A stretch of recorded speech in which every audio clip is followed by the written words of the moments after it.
ఆత్మీయులందరికీ నమస్తే. యోగ మంత్ర స్టూడియో, నేను మీ పద్మిని. మేము రీసెంట్గా కర్ణాటక రాష్ట్రంలో కూరుగు అనే ప్రాంతంలో ప్రయాణించాము. వాటిలో ముఖ్యంగా కొండలు, కోనలు, జలపాతాలు, నదులు, దేవాలయాలు, వీటన్నిటి గురించి కూడా మీతో పంచుకోవాలని అనుకుంటున్నాము.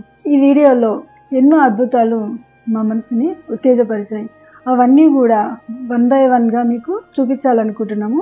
వీడియోని స్కిప్ చేయకుండా ఆఖరి వరకు చూడండి. ఈ ప్రయాణంలో భాగంగా మేము అవడెల్ అనే ఒక పనస తోటల మధ్యలో ఒక రిసార్ట్ ఉంది, అందులో స్టే చేసాం.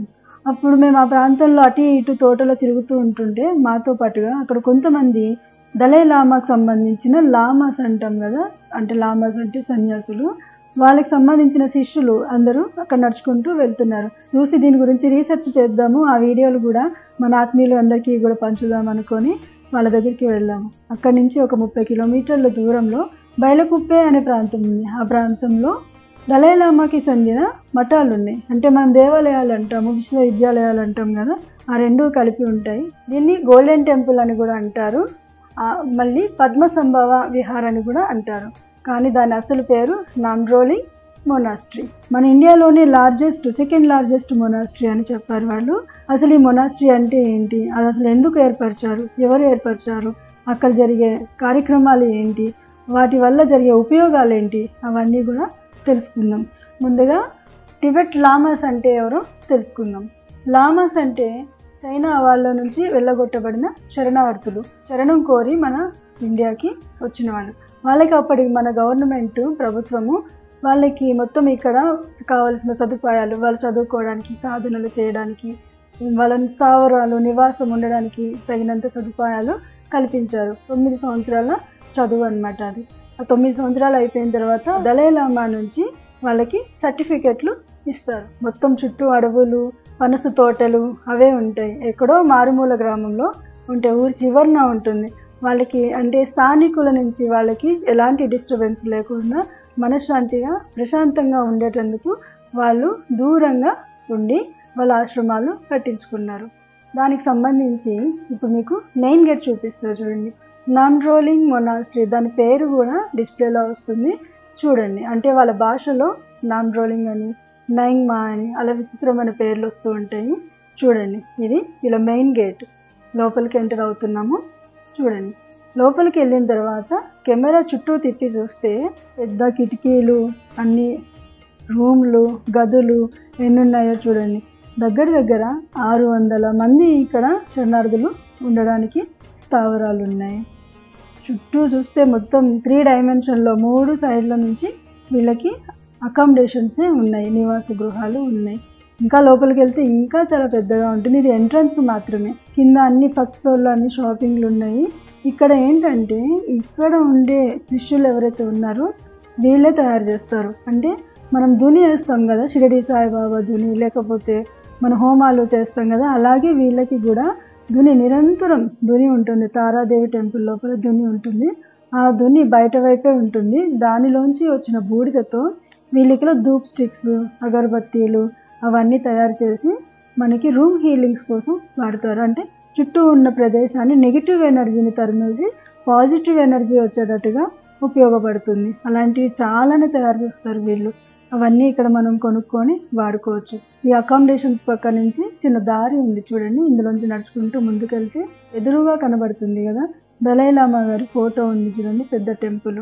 ఇప్పుడు ఈ టెంపుల్నే మనం సందర్శించబోతున్నాం. ఇప్పుడు ఈ కట్టడం చూసారా ఎలా ఉందో, పైన వాటికి సంబంధించిన చక్రాలు రౌండ్గా, దాని కోణాలు, వీటన్నిటికీ కూడా ఎన్నో రహస్యాలు సంబంధించిన చిహ్నాలు ఇవి. అసలు యాక్చువల్గా అయితే దీని మెయిన్ టెంపుల్ హిమాచల్లో సిక్కిం దగ్గర, వెస్ట్ బెంగాల్ మధ్యలో అక్కడ ఉంది. ఆ టెంపుల్ గురించి మరొకసారి మనం ఎప్పుడైనా మాట్లాడుకుందాం. ఇక్కడ చూడండి వీళ్ళ ఎంట్రన్స్ గేట్ ఎలా ఉందో. ఈ దేవాలయం తాలూకా ఎంట్రన్స్ ఎంత పెద్దగా, అంటే ఆ కలర్ చూసారు ఎలా ఉందో. అంటే వీళ్ళు కలర్ని కూడా వాళ్ళు కన్సిడర్ చేసి వీళ్ళు వాస్తు శిల్పాలో భాగంగా అన్నిటినీ కూడా ప్రత్యేకమైన పద్ధతిలో తీర్చిదిద్దుతారు. ఇప్పుడు మనం చూస్తుంది ఎంట్రన్స్, కానీ యాత్రికులకి ఇక్కడ నుంచి అలౌడ్ లేదు, అంటే ప్రవేశ ద్వారం ఇవ్వలేదు. మనకి ఇచ్చిన సింహద్వారం ఎంట్రన్స్ ఇలా ఉంటుంది చూడండి, విజువల్లో వస్తుంది. ఇప్పుడు లోపలికి వెళ్దాం. లోపలికి వెళ్ళంగానే చల్లగా తాకుతుంది. అసలు ఎంత ఎండలో తిరిగిన ఆ ఫీలింగే లేదు అసలు. లోపలికి వెళ్ళంగానే ఎంత హాయిగా ఉంది. చూస్తుంటే మొత్తం శిల్పకళా సంపద అంటే చిత్రాల రూపంలో ఉంది. అంటే వాళ్ళ వాతావరణము, వాళ్ళ జీవన శైలి, వాళ్ళ సాధనలు అన్నీ కూడా ఇక్కడ కళ్ళకు కట్టినట్టుగా మొత్తం ఎక్కడ కూడా కొంచెం గ్యాప్ లేకుండా అంటే వివిధ రకాల వర్ణాలతో, కలర్లతో వాళ్ళు చిత్రాలు గీశారు. చూడండి ఎంత బాగుంది కదా. అసలు ఎక్కడి నుంచి మొదలుపెట్టి ఎక్కడి వరకు ఎలా తిరగాలో కూడా అర్థం కావట్లేదు. డైరెక్ట్ మనం గర్భగుడిని దర్శనం చేసుకొని వస్తాం. మన దేవాలయాలు అయితే ఇవాళ లేవు చూడండి. ఇలా తిరగాలి, మొత్తం 360 degreesలో తిరిగితే అంతా కనబడుతుంది. కొంచెంసేపు ఇక్కడ ఆగి అన్నీ జాగ్రత్తగా పరిశీలించి వాటి తాలూకా విశేషాలు తెలుసుకొని అప్పుడు మనం ఇక్కడి నుంచి బయలుదేరుతాం. ముందుగా గోడల్ని పరిశీలిద్దాం. బీమ్స్ ప్రతి మీద, పైన బీమ్ల మీద అంతా కూడా వాళ్ళ సామెతలు, కొటేషన్స్, మంత్రాలు అవన్నీ కూడా వీళ్ళ టిబెటన్ల భాషలో అన్నీ కూడా రాశారు. వాళ్ళ లిపి చూస్తుంటే మన సంస్కృత లిపి, దేవనాగరి లిపి లాగానే కనబడుతుంది. చూద్దాం ఇప్పుడు గోడలపైన ఏం చిత్రీకరించారో మనం ఒకసారి క్లోజప్లో చూద్దాం. ఈయన ఇక్కడ ఎవరైతే ఉన్నారో ఆయనని అమితాయిష్ అని అంటారు. ఈ అమితాయిష్ ఎవరు అనేది మనం తర్వాత మాట్లాడుకుందాం. దీని గురించి తప్పకుండా ఆ వీడియో కూడా మీరు చూడాలి.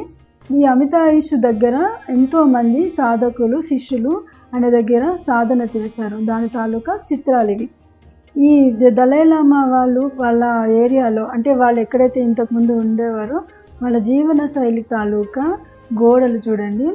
అక్కడ అప్పుడు వాళ్ళు పూజించే దేవాలయాలు, దర్శించుకునే దేవాలయాలు, చిత్రాలు, వాళ్ళ ఆహార విధానాలు అన్నీ కూడా ఇక్కడ ఉన్నాయి.